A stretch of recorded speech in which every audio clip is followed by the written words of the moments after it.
We have come to the awards segment of our program. For the Chairman's Leadership Award, we presented the first one posthumously to Joan Russell of the World Affairs Council of Philadelphia, who led the World program.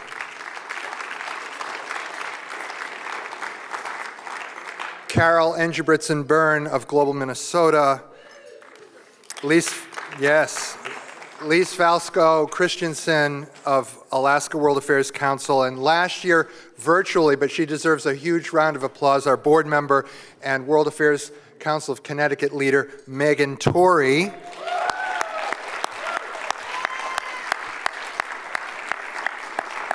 And tonight I welcome WACA Chairman Glenn Kramer to present the Chairman's Leadership Award, and he will say who it is. Thank you, Bill. So, the moment of truth. It's my great honor and privilege to award the 2021 Chairman's Award to Ljubomir Stambuk, the CEO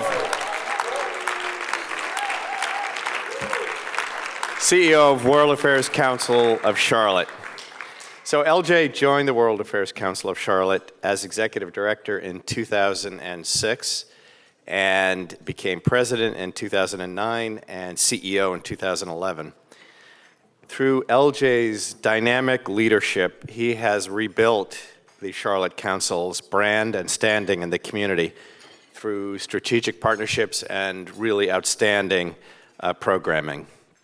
He's also credited, as I think we all know, with mastering the art of digital programming, and also has done a tremendous job maintaining a strong financial position for the Charlotte Council. LJ's educational offerings are providing students and young people with really outstanding programming and a global mindset, which I think is very important for the next generation.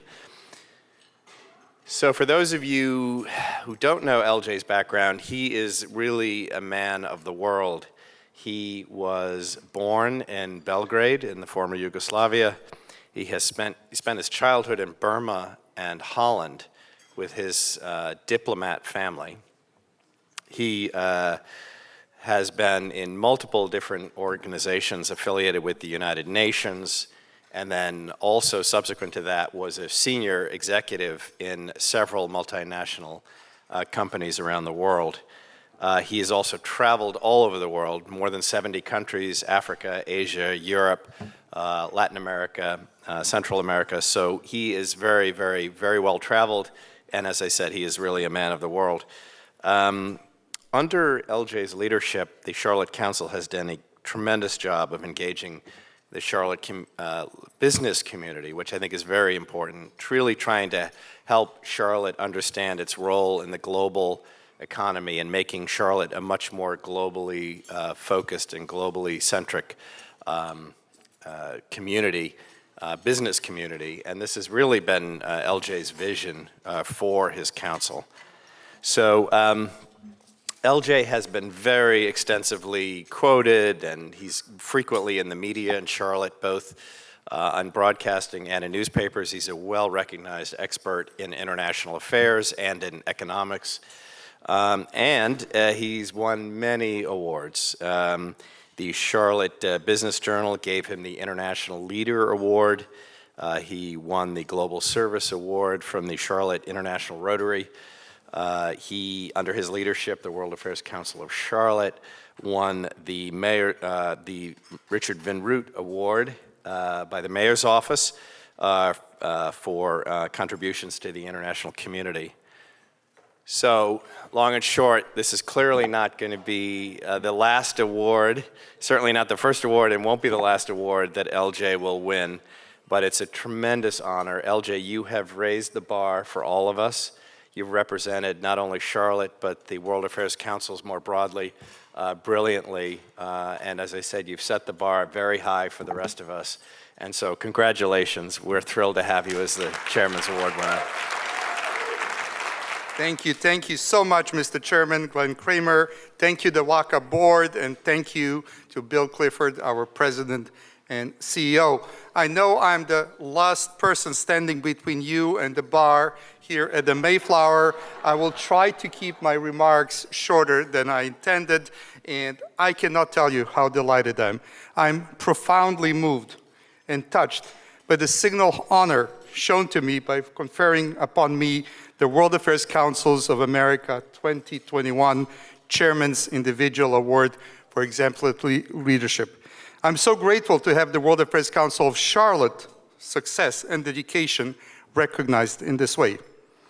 After so many months with only seeing your faces in the Zoom squares, I'm also overjoyed to be here with you all in person for the World Affairs Councils of America 35th Anniversary Conference. Yay. Now, I have attended the World Affairs Council annual conferences every year since I began my journey at World Affairs Council of Charlotte in 2006. A good number of you, my friends, know me and my story, as this is my 14th year attending.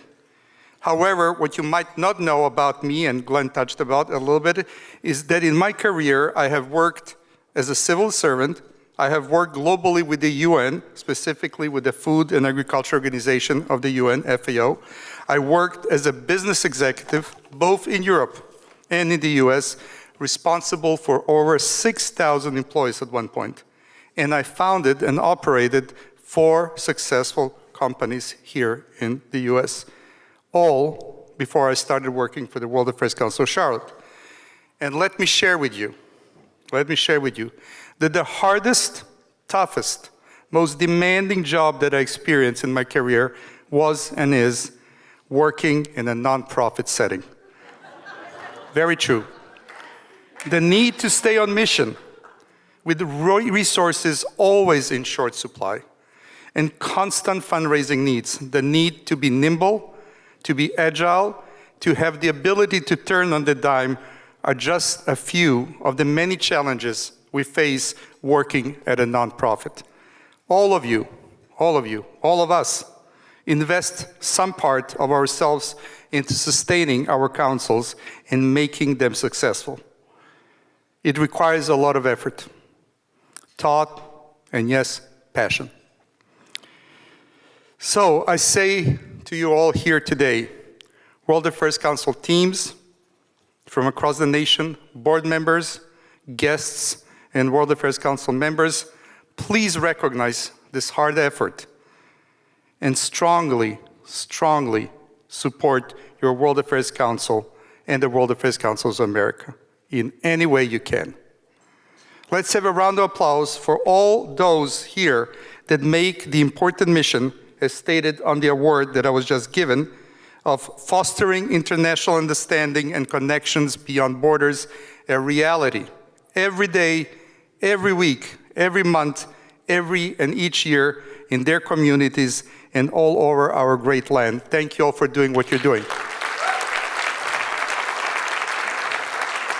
Now, I have limited time and I don't have this in my notes, but I was inspired today at our 4 o'clock meeting that we had with the great news that Bill and Glenn revealed to us about the amazing contribution from Mr. Carlos Alvarez to the World Affairs Council of America, and a big round of applause for that $10 million endowment. Very proud. I also, as I said, have been coming here for 14 years, and I know that WACA has had its ups and downs. And I want us to put our hands together for Bill Clifford, our president and CEO, because he made the World Affairs Councils of America sustainable, righted it, and is leading us into a better and great future. So thank you very much, Bill, for all you do. As Glenn mentioned, this award highlights the result that the World Affairs Council of Charlotte has achieved during the times of the pandemic. You all know that it was and still is a tremendously challenging period for all councils, as we all depend in a large part on live events and programs for our mission delivery, visibility, membership growth, and revenue. So here is what we did in Charlotte, and I'm sure many of you did similarly. First, after the initial shockwave of everything stopping passed, we did not panic. Secondly, we understood that we cannot change the direction of the wind, but we can adjust our sails. And that is what we did. In March of 2020, the World Affairs Council team was able to quickly and successfully transition to the digital programming world. And when I say successfully, I mean it. Our 4-person staff team has planned and hosted more than 102 virtual programs with 4,660 participants, ranging from ambassadorial speeches, expert panels on pressing current events, authors of books on global topics, top journalists from around the world, international cooking and dancing classes, of course, trivia nights, documentary film screenings, conversation circles, and book talks. And we did it all of this while growing our membership and fundraising numbers, based on an all-out effort of reaching out to the community, our corporate and individual partners, members, and supporters who came through for us in these very difficult times. So the World Affairs Council Charlotte is now the 7th largest council in the WACA system. Thank you. Thank you. While Charlotte is only the 17th largest city in the nation. So we are hitting above our weight indeed. Clearly, this accomplishment is not something that I did alone. And there are many others who deserve to share in this award. But first, I would like to give my heartfelt thanks to my team at the World Affairs Council of Charlotte, and I would ask them to stand. Charlotte Klopp, Jesse Herman, Noah Maris, and Madison Neesmith for driving the council forward and dedicating their efforts to making Charlotte the premier global city. Thank you. I would like also to give a shout out to the World Affairs Council's former team members who are here tonight with us, Christina Dry, who now works in DC, and Lauren Osga, who now is with the World Affairs Council of Denver. I'm indeed very fortunate to have had such a great and capable team at the World Affairs Council of Charlotte. Now, I would also like to, as always, thank the board of the World Affairs Council of Charlotte, because without their commitment and leadership, our council would not be where it is today. My gratitude and appreciation goes to Firo Spira, who is here with us tonight. He's a board member and former chair of board of the World Affairs Council of Charlotte, who incidentally was the head of the board committee that hired me all those years back. And by the way, am I right, Bill? He is the person that came up with the title for this year's conference. So Firo Spira, great to have you with us. Thank you for being here. I would also like to thank Dr. Marie-Claire Maroom, the member of the Nominating and Finance Committee, for all you're doing and having done for the World Affairs Council of Charlotte. Thank you to Paul Cardus, her son, who is here tonight with us, representing his mom, as she has been held down with bronchitis and could not join in person. Paul, thank you for being with us here tonight. Thank you. Now, with all my heart, I would like to thank my wonderful wife, Natasha, whose strong support is so critical to all that I do and have accomplished, including joining me at countless World Affairs Council events and programs, and equally importantly, for never giving up in trying to stop me working past 7 p.m. every night, albeit with mixed results. I know that the families of World Affairs Council staff here today know what I'm talking about. It is hard to stop.